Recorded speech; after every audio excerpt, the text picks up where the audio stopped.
Hello everyone. It's a pleasure to present our research on EMI at ELINET's first conference. Thank you very much for the opportunity. Today I'd like to present preliminary findings of ongoing research on English medium instruction pedagogy, with a primary focus on Japan, but also on the countries of Central Eurasia and Caucasus known as KAMCA countries. Today, let me unpack the relationship between language and content teaching in English, with an emphasis on interaction and teachers' interactional competencies. For full disclosure, this research is supported by the Japan Society for the Promotion of Science, KAKEN grant, as well as the KAMCA Academic Consortium. A bit of a background. I'm originally from Central Asia, but I have been teaching in Japan for the past 10 years or so.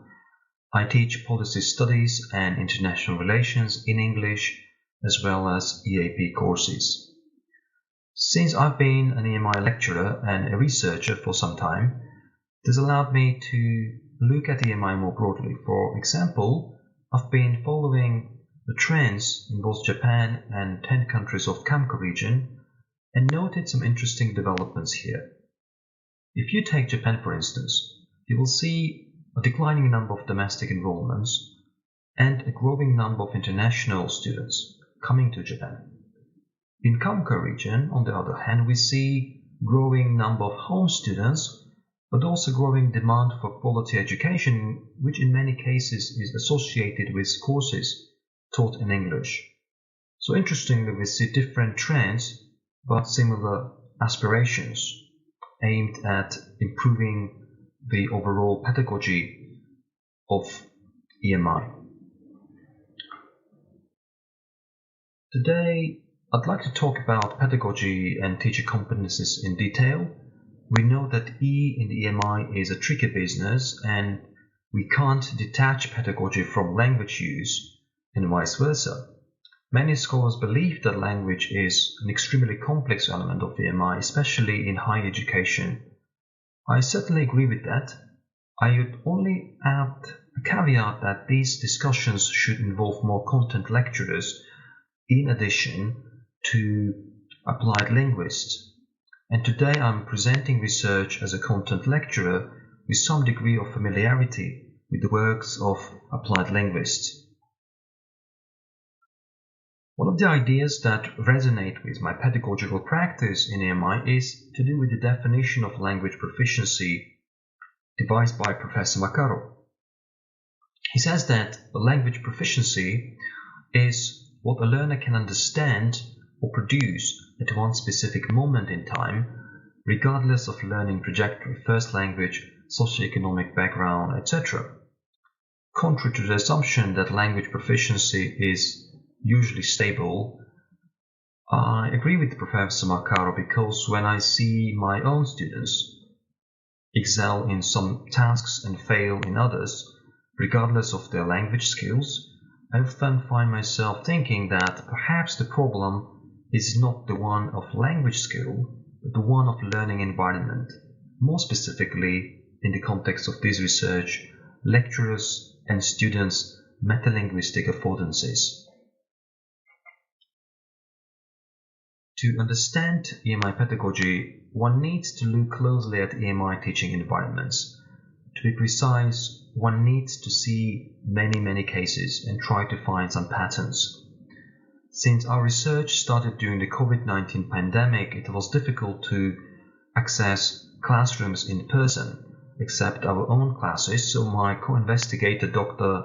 Yamamoto and I have analyzed a dozen of EMI lectures available online and in open access, mainly on YouTube. And here's one example.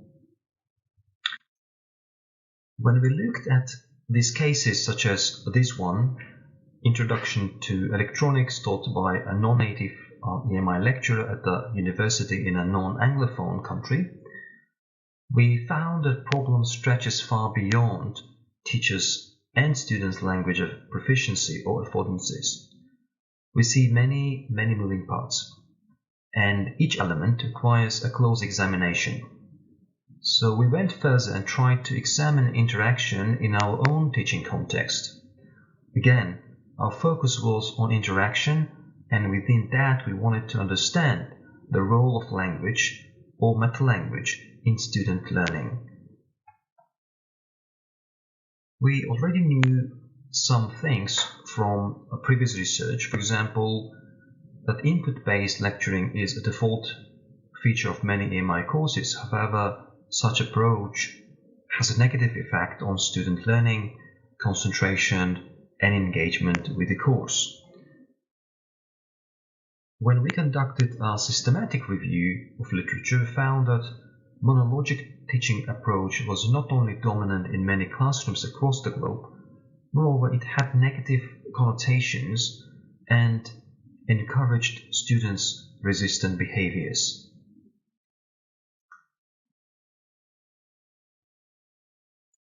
We also know that EMI courses are typically less interactive because when the medium of instruction changes from students L1 to L2, classes become more teacher-centered because, according to Murod, there are fewer opportunities for negotiation of meaning and scaffolding. As far as my teaching practice is concerned, I fully agree with that because when we teach courses in Japanese or in other native languages, it's much easier to interact with students and to negotiate meaning, whereas when we switch to English, things become a bit more complex, and it takes time for students to even get started with the conversation. So where are we now in terms of the knowledge, or to be precise, in terms of the gaps that we have in our knowledge? Empirical research on interaction in EMI is, as we know, limited, with a greater focus on code switching and translanguaging. Studies are conducted mainly by applied linguists specialized in TESOL or ESL, and we see less research conducted by content lecturers themselves. Another problem is that existing measures of quality interaction are not tested in university classroom environments, and we also know little about the competencies that content lecturers need to possess in order to become more interactive. For our research, we employed the framework developed by Professor Ernesto Macaro, and it is known as Measures of Quality Interaction in Pedagogy. The framework presents a checklist of 5 elements that presumably should allow lecturers a better instrument to deliver content through interaction with their students, but also give students more opportunities to interact with peers or lecturers, even if their English language skills are still in making. So this framework, as you can see, includes 5 elements such as extended IRF, a variety of lecturer language functions, teacher question types that require high-level cognitive responses, long student turns instead of short ones, and sufficient wait time to allow the thinking processes to occur prior to, during, or after the student turn. So these are really interesting measures, and we really wanted to see how they play out in a real teaching environment.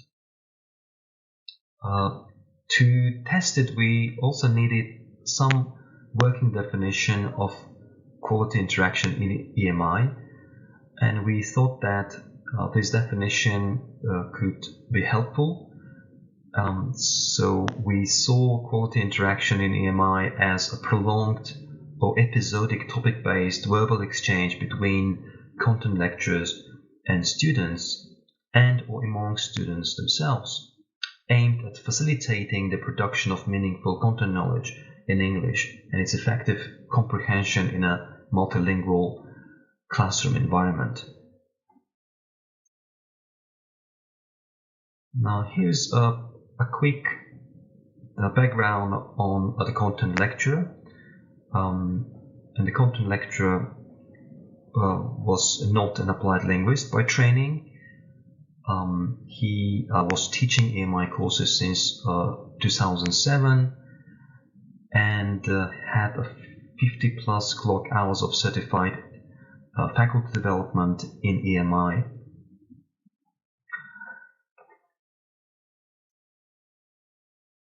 In this particular study, we had a format of a longitudinal quasi-experimental case study. So one lecturer taught 3 intensive courses in negotiations in international politics. Courses were taught mainly online, and they were taught in 2 universities. Overall, 62 students enrolled in all these courses. The data was collected through observation, as well as pre- and post surveys and in-depth interviews. The analysis was conducted through mixed methods, and the focus was on both teacher-student and student-student interactions. Here's an interesting graph showing students' self-reported English skills.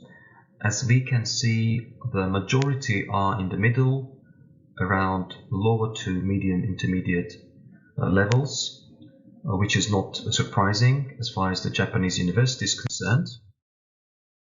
And these are the research questions that we tried to tackle. The first one was, what factors necessitate quality interaction in EMI from a content lecturer's perspective? And research question 2 was, what are the effects of using these measures of quality interaction on student outcomes and content teaching? So when we look at the findings, the question that we pose is, what makes or breaks interactions in EMI? We find that there is a mismatch between teacher perceptions of students' readiness to interact and the actual situation. We also see inadequate interactional skills of students, even those with higher English scores, which again tells us something about English proficiency or language proficiency, and it really helps us better understand the definition proposed by Professor Maccaro about proficiency, language proficiency, being quite a dynamic phenomenon. We also see that teacher's mindset is quite dominant, the one that says, if I know it, so do my students, which obviously in this case wasn't true, because students, despite lecturers' assumption or presumption, were not ready to discuss a certain element in the course. Now, we also see some insufficient prior knowledge in students. So it is not again about language, it is also about content knowledge. To be more precise, about prior knowledge that students need to possess in order to be active and interactive during EMI lectures. We also see that there's short time given to students to make a statement. Teacher speech rate is often quite fast, and knowledge of vocabulary and terms also needs some attention, because students don't really understand some technical terms, and these may or may not be related to English skills per se.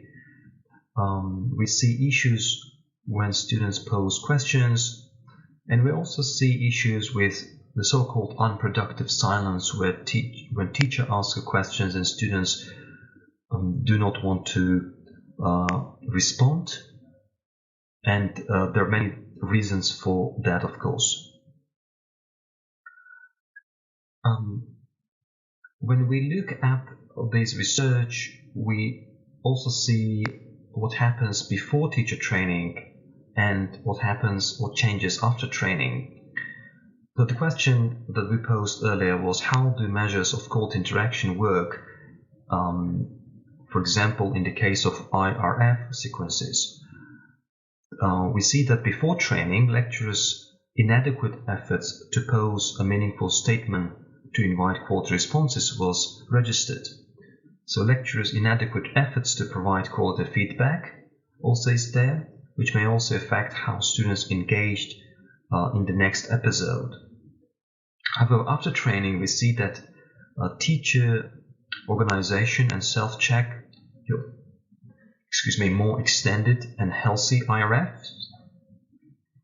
And I think students notice that. Here's an example of what rigid IRF sequences and extended IRF sequences look like. We also, in terms of lecturers' limited versus vital language functions, we see before training that language functions are quite basic and indirect, seemingly less effective in maintaining mutual verbal exchange, whereas after training, we see that lecturers' language functions are more structured and direct. I think the training helped the lecturer to construct language functions that were comprehensible but also effective in a given context. We see more effect in maintaining reciprocity especially. So when the teacher asks a question or makes a statement, students are more willing to give a feedback or reply or respond. So based on this research, what would be the implications? Implication one would be, as claimed by Professor Magara himself, these measures are relevant to the L2 content teaching and learning. And our research proves that. From a content lecturer's experience, the measures are not so difficult to implement, but it takes time and effort to prepare and, most importantly, to be trained for that. There's also a positive impact on teacher-student interactions because lecturer is able to provide necessary scaffolding in real time, and also gives provides an opportunity for the negotiation of meaning. As part of research, we also see that there's a lesser impact of measures on student-student interactions. Mostly we see that measures work more effectively when it comes to lecturer-student interactions. Success requires significant levels of commitment, organization, and self-checks from a content lecturer. It's not really easy to implement, but measures are also highly interdependent. So for example, if you look at extended IRFs, they can only occur within a certain context. For example, if you ask higher order thinking questions or lower order thinking questions. But reciprocity and quality higher with hot questions, as we can see it in this research. We believe that teacher training is key, but there is a gulf between being trained and actually implementing it in the classroom environment. Lecturers are not language police. We believe that there should not be a language policing in an EMI classroom, but at the same time, I think EMI lecturers should be language aware, and it is critical to student learning and satisfaction. So we can't really dismiss language and focus only on content. There should be a good balance between language use or metalinguistic use as well as content delivery. Last but not least, I just want to make some final thoughts. If you ask me what is the price of change, switching from teacher-centered EMI to learner-centered EMI, I would say the price is quite high because it's not that easy to implement, but it is at the same time not impossible to do so.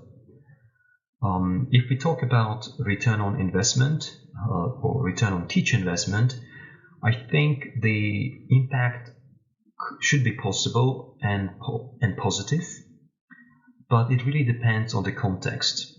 After all, it is EMI, and we have various formats of EMI. We have various classroom environments for EMI, so it really depends on how things are being managed.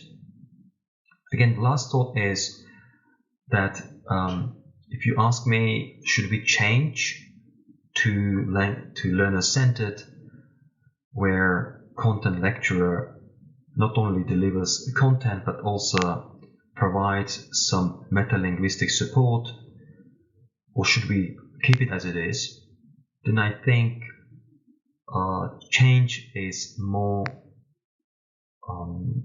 necessary, I would say, but it of course requires some resources, both intellectual as well as time resources. And this picture actually shows the content lecture's actual desktop reminder that was used during online lectures in order to measure the quality whenever possible. So it's very easy to forget to control one's teaching when the teaching has started, but with certain efforts, for example, making notes like this and putting them on the desktop, some situations could be better controlled, in my view. This is the end of our presentation. Thank you very much for your time, and if you have any questions, please feel free to send them by email. Once again, I'd like to say thank you to the organizers of this first ELINET conference, and I look forward to presenting our future research in the future, when we have future opportunities. So thank you very much indeed.